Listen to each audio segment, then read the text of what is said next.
the LEC returned to the Rift yesterday, but for some, it was not a warm welcome back. We'll see if XL Esports and SK Gaming can shake things up today in our very first match. You can see the players arriving here at the studio, trying to bounce back from yesterday's defeats. We'll find out who will be victorious today. And hello, everybody. I am Quickshot, joined at the analyst desk by Ender and Medic. We're going to wrap up week 4, Ender. Yeah, we've actually got some good games today, too. I think a lot of stuff that could be playoffs impacting come towards the end of the day as well. Ooh, very exciting stuff. Medic is absolutely stumped, so let's move on. G2 Esports, Origin, and Fnatic came back from Rift Rivals in style. All of them picked up wins, despite the fact that Origin had a little bit of a difficult time against XL. I don't want to talk about them, though, because we've spoken about them so much. Medic, I want to talk about Splyce. To me, I think Splyce are in a really good position to challenge to be the third best team in our league at the moment. They beat Origin in week 3. Yesterday, they came back with a strong performance up against SK as well. And when Kobe is playing this well, you have to look at them as a podium contender come the end of the split. Yeah, the timing on this play, too, from Kobe is just absolutely perfect. He can do it in the lane. He can do it in the team fights. This man does it all.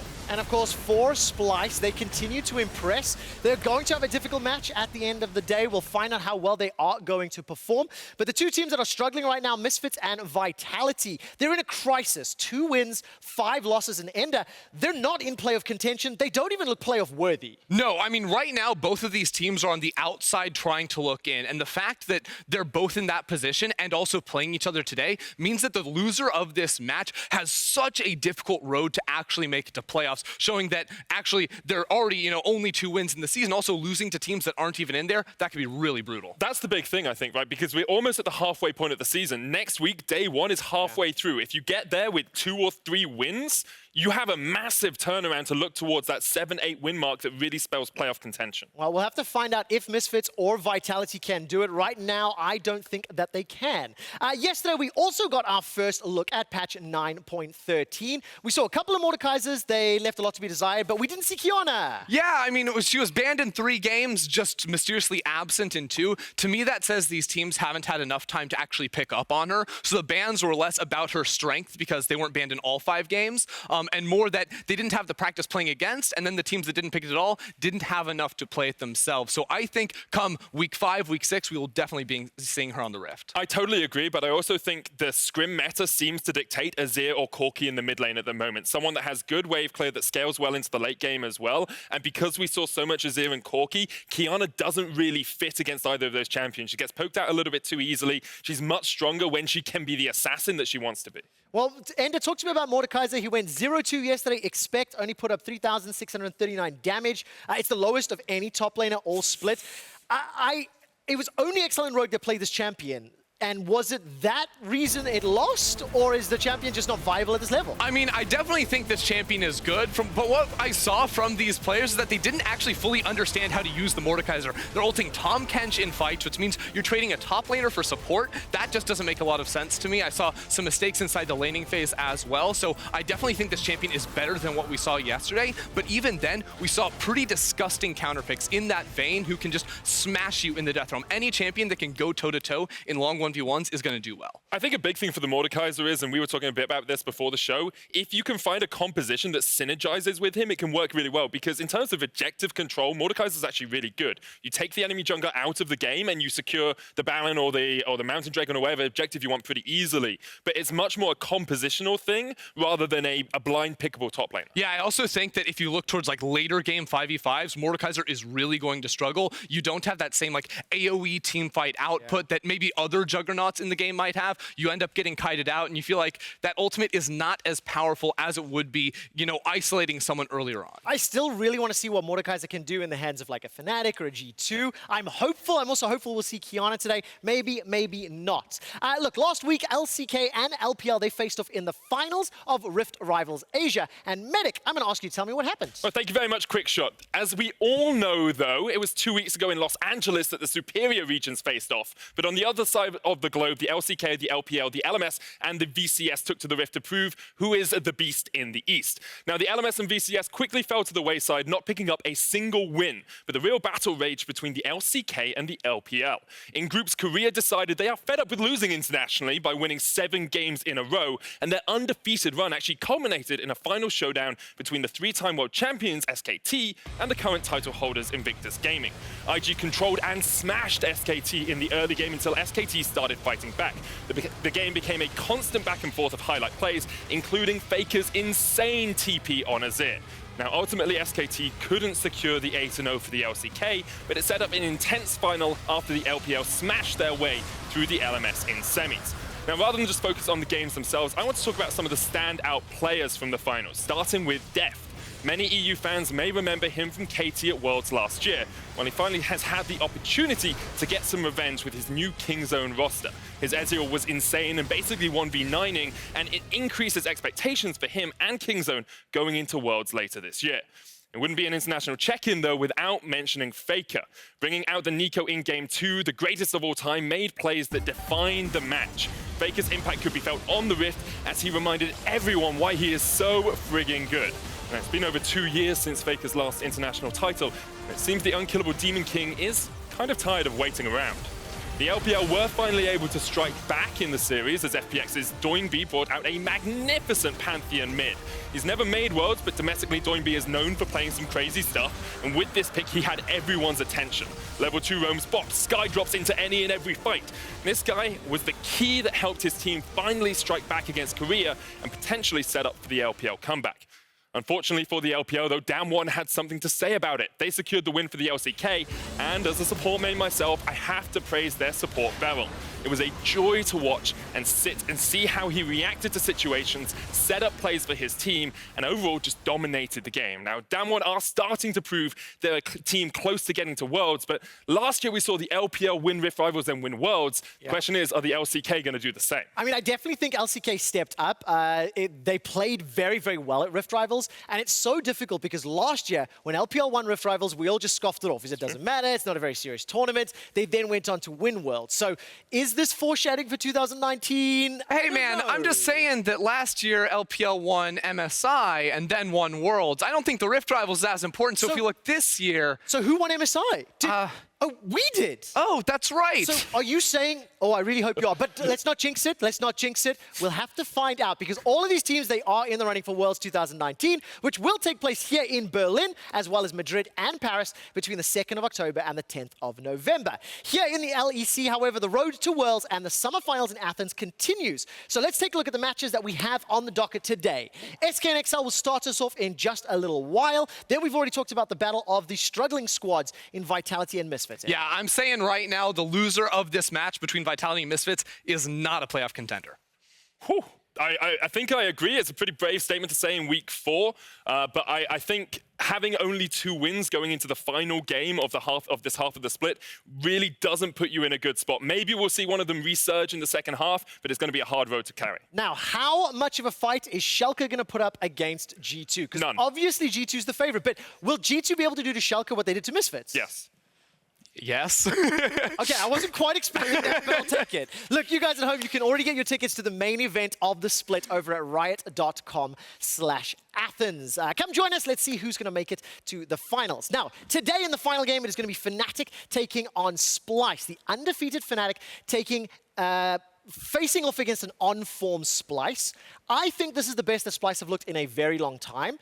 And this man, Xerxes, has to control this man, Broxah, if Splice are going to win. Yeah, which is scary because both have looked so good, but Xerxes has been doing so much work for Splice in the early game to set them up for success, trying to read the enemy jungle, which is not easy at all against Broxah. Probably our best jungler in EU at the moment. Broxah's Lee Sin, especially in early games, is just out of this world. You look at this game yesterday, you say, okay, he got super fed. Maybe that's just an outlier, but he has been doing it it so consistently throughout this season, not just stepping up in the early games, but also finding those huge team game-winning kicks in the mid to late game. And the thing is, where we saw Xerxes and Splyce be successful yesterday was shutting down Selfmade, reading him, and kind of neutralizing the enemy jungler. Against someone like Broxah, that's so much harder to do because he can play around every single one of his lanes. Although we haven't seen him focus bot much this split, he can still go down there and set up Reckless and Hylissang. So where on earth do you go if you're Xerxes? You have to have perfect vision control for the entire game. Yeah, I think it's actually just going to be so much fun because I think Elise for Xerxes, Lee Sin for Broxah, we're going to see blood on the Rift today. Now, what about the matchup between Reckless and Kobbe? Because Kobbe seems to be on fire at the moment, and he's always had a bit of a chip on his shoulder because he kind of is underrated. He's one of the unsung heroes in the bot lane. Yeah, I mean, he was for a long time, but you look at his spring performance, every single pro player stepped up and said that Kobbe was one of, if not the best AD carries in Europe in that split. I think he has something to prove. He's already proved himself, and he's going to look good today. If he can take down Fnatic, that will be the cherry on the cake. I'm going to find out from these guys who they were predicting to win in a moment, but yesterday we had 10 perfect scores.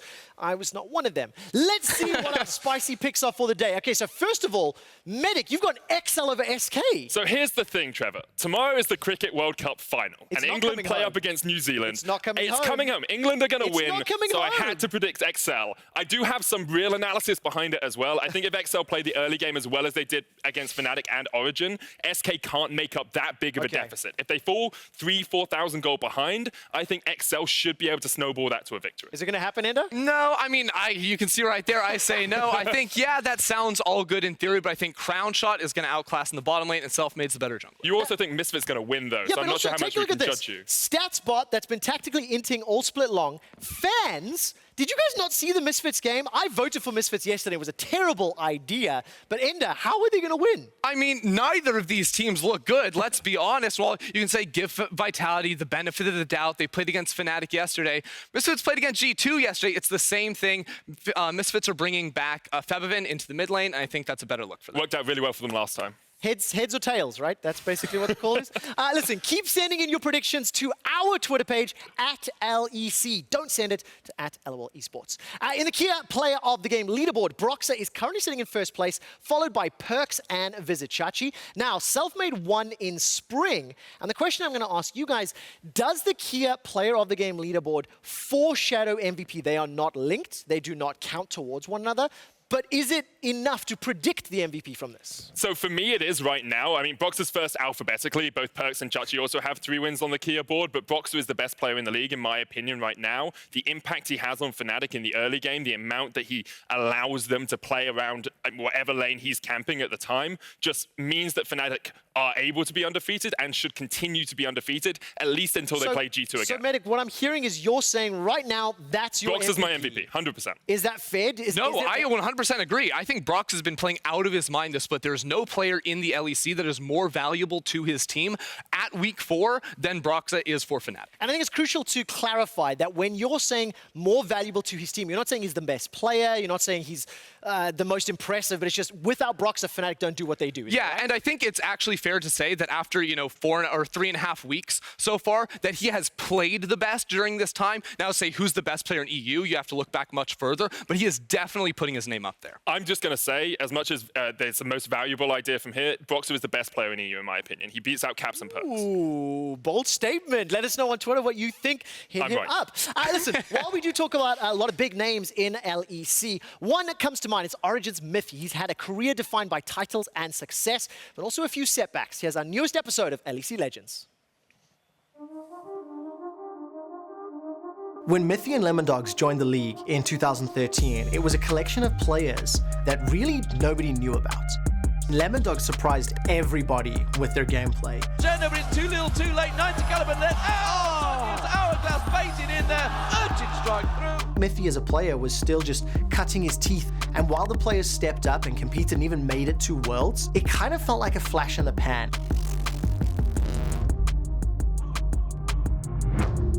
The 2015 Origin Challenger to Worlds run begins. A very large part of that is Mythy and Niels, and they make it through Challenger practically undefeated.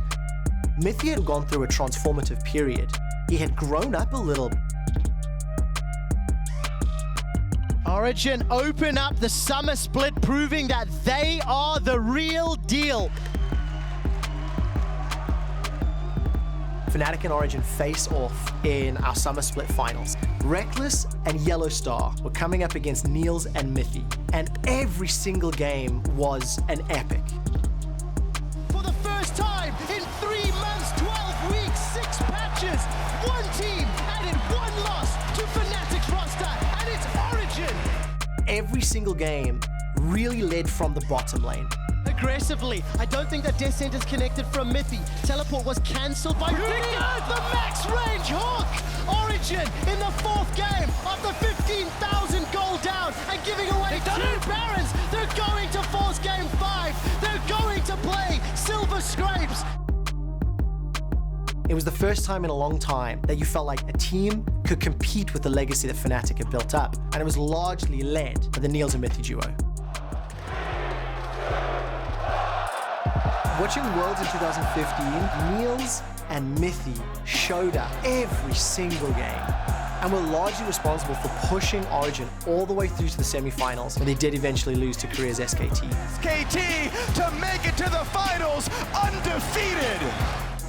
In 2016, during the course of the spring split, Origin did not have the same highs that they once did, yet they still made finals.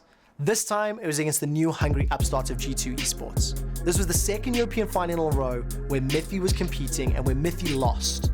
And it was at the end of the spring split where Mithy and Sven decided to leave Origin, the team that gave them the platform to become superstars, to join the team that defeated them in the spring finals. It was in 2016 that Mithy truly became a legend in his own right. When he moved over to G2, having the shackles removed is really what elevated Mithy to be one of the most profound leaders and captains in-game that Europe has ever produced. So let's just base and go top, and just even if we lose tempo, we get 1 tower at least. Or maybe we can just get Herald out of it, okay? And now he had a bunch of young players that wanted to prove something. And these young players looked up to Mithy to learn. G2 Esports went on to dominate Europe, dethroning Fnatic for the first time in the history of League of Legends. They were the undisputed best team that Europe had.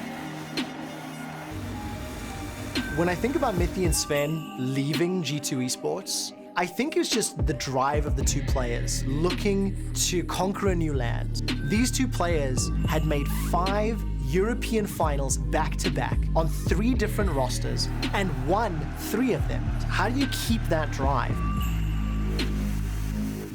This was a heartbreaking moment for Perks, for Sven, for Mithy, that was leaving a team that they had so much success with. I think they looked to North America as the next step, and they were looking to do it on the biggest team that NA has, TSM. The 2018 season in NA for Mithy sucked. TSM did not work, and Mithy had one of the most disappointing years of his career to date. Towards the end of 2018, I looked at Sven and Mithy and I said they're done. I said they're washed up, they went to NA and choked on their own ambition. And when I heard that Mithy was coming back to Europe in 2019, I was more nervous for him than I was for Origin. When Mithy came back to Europe, he had to prove to everybody that he was a world caliber support player. Origin surprised everybody. Nemesis alive and well, zoning the team off. And they made it to finals. And even though they were crushed by G2, they silenced a lot of doubters. And this level of synergy could be just what Mithy needs to deliver the Origin run at Worlds that was promised in 2015. I want to see whether or not Mithy and Origin can deliver the run at Worlds that was promised. They made semifinals with Mithy on that roster. At the beginning of this year, NA Mithy disconnected, EU Mithy reconnected, and he's playing out of his mind. He definitely is. No longer on 60 ping. It's a lot easier, of course, to play that supporting role. But I think the thing with Mithy is it was very easy to count him out. Like we heard in the video, when they went over to NA, both him and Sven really struggled. And I thought him coming back here was actually a very big gamble for Origin. I thought there was better talent in Europe, better talent perhaps if you look to Korea as well. But he has made that role his own and almost stepped into the role we used to see Lemonation on C9. He's that veteran voice on the team, mechanically not great, but still able to do everything he needs to do. Yeah, and we also also saw in the spring split, he sort of rose up alongside Origin. Started off a little, again, is this NA Mithy, but then really came up with the rest of the team and led them all the way to the finals. I mean, it's very, very similar to the G2 story. When Mithy joined that squad, it was a bunch of hungry rookies looking to prove themselves. Now, there are some more experienced players in Alfari and Nuktak on Origin, but in the same way, they haven't found success like that G2 roster did. So that was LEC Legends with Mithy. It is time to live out every gamer's dream and not just play League of Legends, but become it. Ladies and gentlemen, I introduce to you Champion Charades. Now, the way this is going to work, our producers will be giving a champion to one of the casters on your screen. We will then need to act out that champion, and the other two people will need to guess it. I am actually terrified at this because the last time we did this, I made fun of Shox for not being able to get it, and if it happens to me, she's going to make fun of me. They were awful, though. They couldn't get any of them. It's terrifying. We're going to be good, guys. We're going to be real good. Do not set expectations. Okay, so I'm just hearing that Medic will be the first one to go. So our producers have just given him his champion. Okay, I'm ready. Are we ready? Do it. Okay. What the? Volibear! Volibear! He won! Volibear support, because you're a support main Let's too. go! Nice. Okay, that was actually pretty good. That was I'm quite really quick. good at this. Oh, okay. I didn't know he did that. I would have done that if I'd known he did that. I haven't seen him dance like that in TFT. Yeah. Okay, next up it's going to be Ender. Okay, so Ender, your champion is... Don't tell me, though, because... What? A circle Viger? Yes! We're so good at that. Vigar! I have no idea. I don't even know how that was Vigar. He was yodeling. Vigar! Because you got to be a yordle, right? And then you do the He circle. threw the Bayfield strike. No, I think that was ridiculous. I don't think... you're cheating somehow. That doesn't make sense. 2 points to Medic. I'm being 2 told points I'm to next. Medic. We're telepathic. Yeah. I'm being told I'm next. I'm Okay, not here we looking go. forward to this. It's an old man. Okay. A very old man. Skipping Zoe! rope. Zoe! Yes! Wait, but Zoe's the that's only what one with a Zoe skipping does. rope. Nidalee? Spit, Nidalee. Oh. Italy. Pike. That's Pantheon? Who else is Thresh? Vara? Olaf. Yes! Yes! He's throwing your actually axe and slipped. picking it up. I understand. Wait, but what's 3 the... points. Ragnar rocking and Ragnar 3 rolling. points. You were skipping. There They we go go. alternate. You were definitely... Also, he was Zoe. He was He's not Zoe. moving his axes. Okay, I will admit Yeah. mine was worse, but 3 your points. Vigar made no sense. Oh, okay. Okay, Medic we will got be the another last one. player. Oh.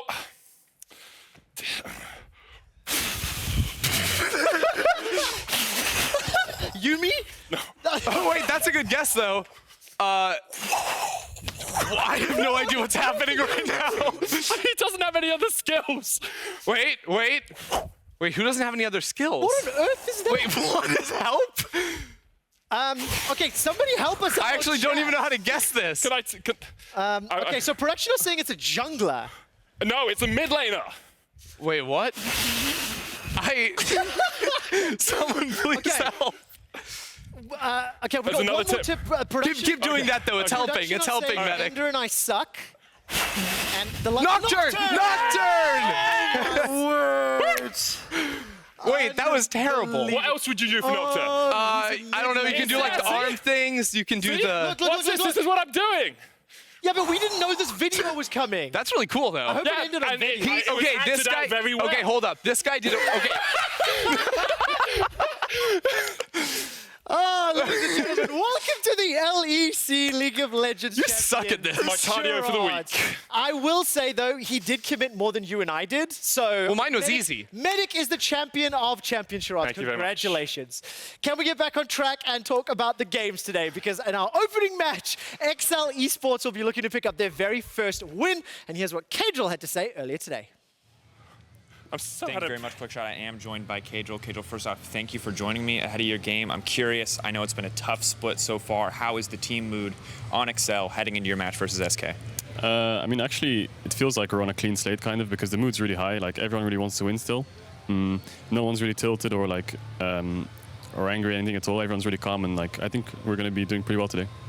Good to hear. Now, of course, you guys have had some fantastic early games against top teams here in the LEC, both Fnatic and OG. It felt like you guys were at these significant advantage states. What's changed for you guys in the past few weeks to be able to find these big early game leads? I mean, I think if you look at our team throughout the whole year, it's like, I think we've had really consistent early games, I think. Like, we always got these, like, 2 to 3K gold leads going into the mid game. But all the time, even last split, we kind of threw away the leads and like we didn't know where to be on the map in the mid game. And I think we've been changing the roster a lot as well, so it hasn't helped a lot with the synergy. But I think the early games have been solid, but we really need to work on our mid game, and that's what we've definitely been working on this week. So is that kind of the last key that's missing for Excel to find a first win on the stage today, is just solving those mid-game problems in this SK game? Yeah, I mean, I think if we can keep up the consistent early games and we can fix our mid-game a little bit, I think we'll be a pretty strong team. I mean, it really sucks that we're 0-7, so it's hard to say that we're a strong team, but I feel like there's definitely like something there. All right, is this the game, Caedral? Final question, put you on the spot. Is this the game where Excel finds their first win? Yeah, it is. Absolutely. All I wanted to hear. Thank you again so much for taking the time ahead of your game. Back to you at the desk. Quickshot. Thank you very much, Drakos. It wasn't the most confident, yes, we will win. However, I did appreciate Caedral's candidness, talking about the team, saying the synergy issues are a problem. XL did talk about the 10-man roster at the beginning of spring. Caedral, in my opinion, not that in love with the idea. But look, he did rightfully point out that XL have been able to pick up early game advantages. They did it against Fnatic, they did it against OG.